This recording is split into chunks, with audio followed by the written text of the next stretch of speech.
Gandang buhay mga kabutingting, meron tayong gagawin dito na isang Huawei Nova 9.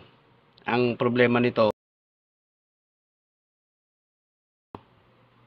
ayan o, kita nyo yung kanyang LCD, basag. Ngayon, ang gagawin natin, magpapalit tayo ng LCD. Una nyo gagawin, kailangan nyo initan itong back cover sapagkat yung nakikita nyo itim na to sa loob, sticker yan eh. Mapupunit siya dahil madikit. Kaya kailangang initan nyo ng hot air o kaya ng blower. Para kapag binaklas nyo, hindi siya mapunit. Pagkat medyo mahal din yan pagka pinalitan nyo yung back cover na yan. Yan. Kaya iinitan nyo siya ng paikot para yung dikit niya na double adhesive kasi yung ginagamit ng mga manufacturer dito eh. Madali nating matatanggal. Kunin nyo naman yung init eh, matatansya nyo eh. Yan. Pagka nainitan nyo na, pwede nyo na siyang baklasin. Ayan. Mayroon akong ginagamit dito. Ayan o. 0.20 mm. Dito sa sulok na to, iangat nyo lang siyang ganyan. Ayan, paikot. Dahan-dahan lang sapagkat baka mahilan nyo yung sticker. Pagka naikutan nyo na siya, paikot siya dyan. Ayan. Dito, sa may tapat nitong volume na yan, dito yung fingerprint niya eh. Ingat kayo dyan sapagkat andyan yung flex ng kanyang fingerprint. Kailangan dulon-dulo lang para hindi siya sumabit. Ayan o, madali na lang siyang tuklapin pagka nainitan na. Ayan. Tsaka natin siya gagamitan ng, ayan, meron tayong binili natin. Suot nyo lang ulit siya dyan, paikot. Ayan. Ayan, madali na siya. Para lang matanggal hanggang dito sa may camera. Ayan. Ngayon pag inangat nyo, ayan o. Ayan. Ito yung sinasabi ko, ayun o, yung maaring sumabit yung flex ng fingerprint. Ayan. Ngayon magbabaklas tayo ng cover nitong ating board. Ayan. Simulan natin. Para andito kasi yung flex ng ating LCD.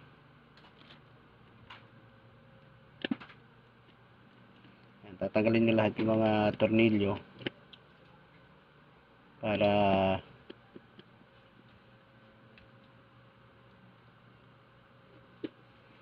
matanggalin natin tong board na to.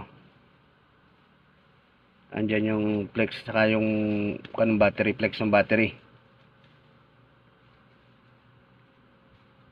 Ayan, double check lang natin. Ayan, medyo marami siyang tornilyo eh. Ayan mga kapatingting, iangat natin. Kapag tanggal nyo na yung mga tornilyo, iangat nyo lang siya. Ito, ayan. Tapos itabi nyo. Ngayon ito yung flex ng battery, dalawa. Ayan, iangat nyo siya. Ayan, dalawa yan. Tapos itong dalawa na to. Pero bago nyo tanggalin ito ilulupi nyo yan, ganyan. Kabilaan. Hila nyo, ayan o. Matanggal nyo yung battery. Ngayon ito yung flex nung LCD natin. Ito. Ayan. Lupin nyo lang yung plastic na yan. Ayan.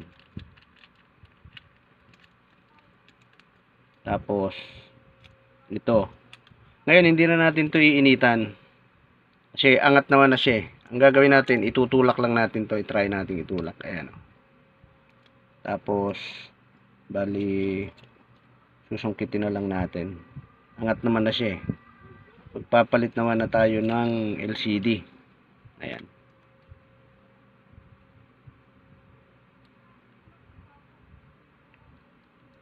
Bali,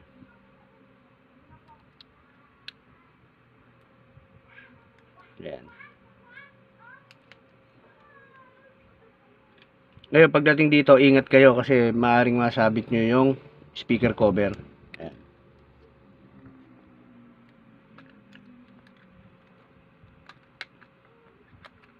Ayan. Natanggal nyo yung LCD, lilinisin nyo naman to ngayon. Sapagkat meron siyang naiwan na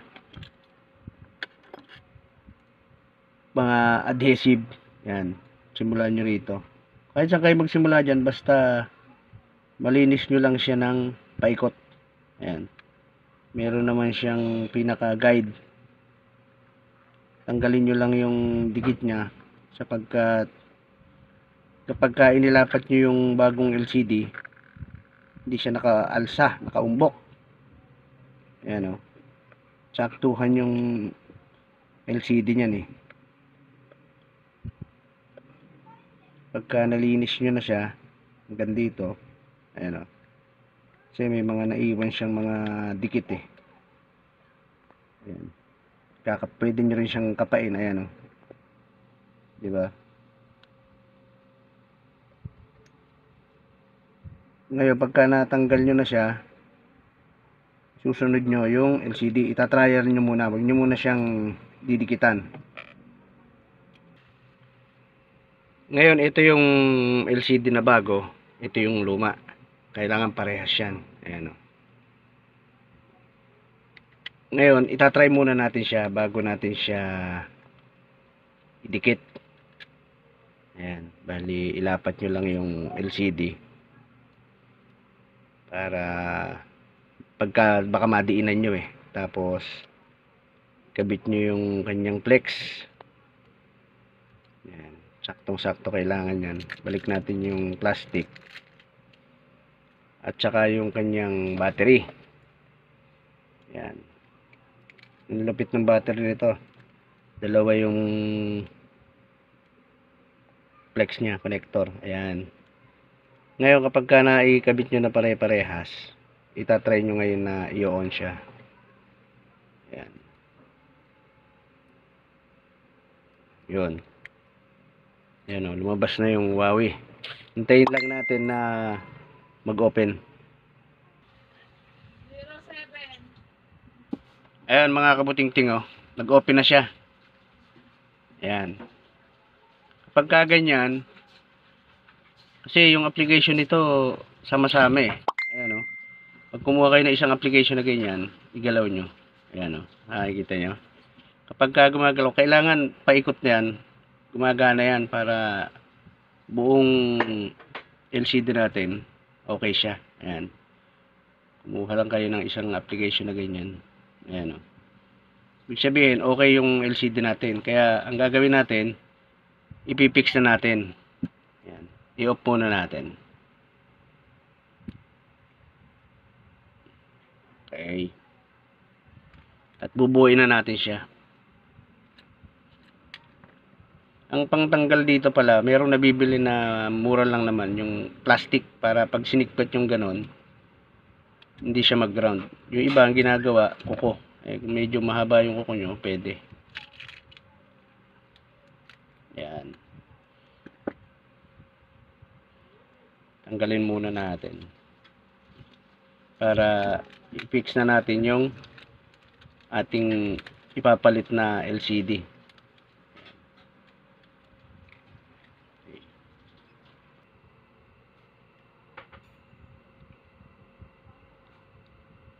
Ayan mga kabuting-ting, lagyan natin ng adhesive. Paikot. Ayan. Para hindi umangat yung ating LCD. Hindi makita yung kanyang backlight. Bali, paikot yan.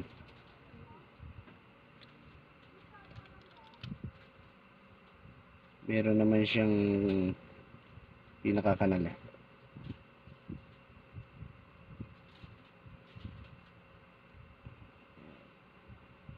Yan, di baling sumobra, wag lang kulangin. Pagkat pagka kinulang, aangat yung ating LCD.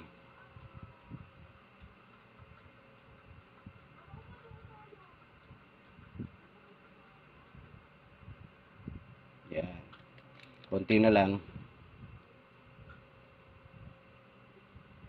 Hanggang dito.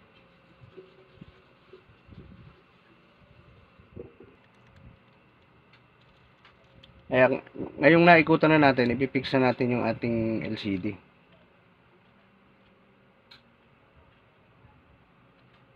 Yan. Dapat nyo lang yan. Nulak nyo siya ng pataas. Yan. Tapos pababa naman. Para lumapat siya. Pakaliwa. Tapos pakanan. Yan. Yan ang ganyan. Para lapat na lapat siya. Ngayon, ikabit na natin to. Bubuin na natin siya. Tapos, lalagyan natin siya kasi ng clamp mamaya. Kaya, ikakabit na natin lahat. Ngayon, isunod natin yung battery. Yan. Medyo ayusin lang natin ng konti. At, ikakabit na natin. Kabit na rin natin yung yan. Tapos okay. Ngayon ibabalik na natin tong board cover. Ayan.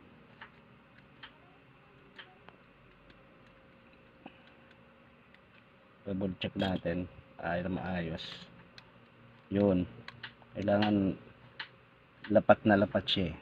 Okay. Tapos kabit natin yung mga tornilyo. Ngayon kapag naikabit na natin yung mga tornilyo, ang isusunod natin yung kanyang back cover. Ayan, didikitan din natin siya. Isasabay na natin para isang clamp na lang.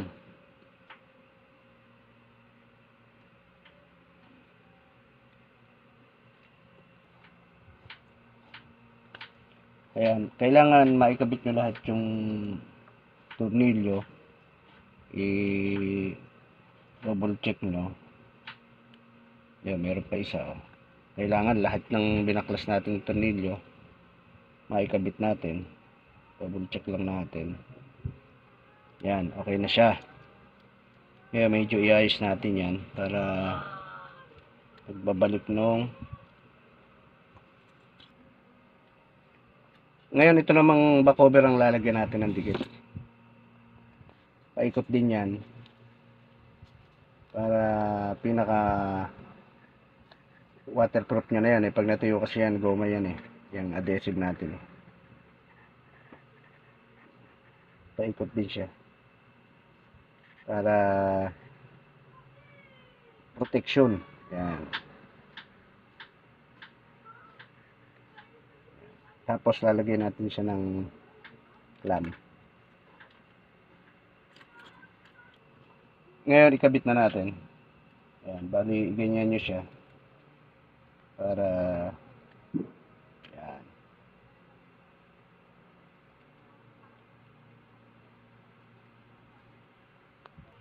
Ayan, ilapat nyo lang din siya kasi mayroon naman siyang pinakalock sa loob para magpantay naman siya. Ngayon gagawin natin, ipipix na natin. Yan, ikabit natin yung clamp mga kabuting-ting. Kalahating oras ang hintay natin para matuyo.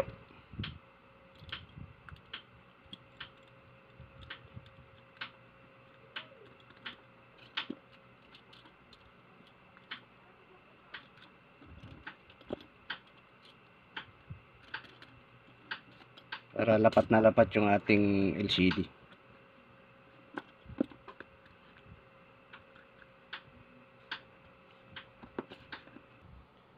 Ayan mga kabuting-ting, kalahating oras tanggalin natin para malinis natin yung gilid ng mga natirang adhesive dito. Ayan. Pag nalinis, ganyan lang sa gilid. Paikot. Para pagka nilagyan ng tempered glass, hindi siya nakaangat. Ayan. Ayan. Ayan. Ngayon pagka ganyan, pati yung dito sa likod dahil dinikitan din natin siya. 'Di ba? Dito. Ganoon din. Ayan. Paikot lang din yun na ganun. Ayan. Pagka nalinis nyo na, pwede na natin siya isinde.